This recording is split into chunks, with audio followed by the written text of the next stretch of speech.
এই পদ্ধতিতে মাংস রান্না করলে মজা না হয়ে উপায় নেই। প্রথমে ২টা তেজপাতা, ২টা এলাচ গোটা আমি দিয়ে দিলাম। তারপরে আগে থেকে ফ্রিজে কেটে রেখেছিলাম পেঁয়াজ, পেঁয়াজ দিয়ে দিলাম। তারপরে আদা, তারপর রসুন বাটা দিয়ে দিলাম। লবণ দিয়ে দিলাম পরিমাণ মতো।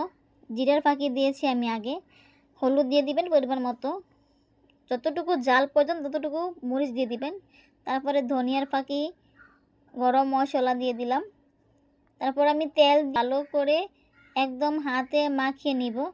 এমনভাবে মাখাতে হবে যাতে নিচে মশলা পর্যন্ত ঢুকে, প্রত্যেকটা মাংসের গায়ে যেন মশলা ঢুকে। একটু হাত ধোয়া পানি আমি এভাবে দিয়ে আমি 10 মিনিট রেস্টে রাখবো। 10 মিনিট পরে চলে আসলাম চুলায়। আগে থেকেই চুলায় বসিয়ে রেখেছি, আমি অবশ্যই স্কিপ করেছি। ঢাকনাটা খোলার পরে দেখেন কতটা সুন্দর কালার চলে আসছে। আমি ভালো করে নাড়া দেবো যাতে নিচে না লেগে যায়।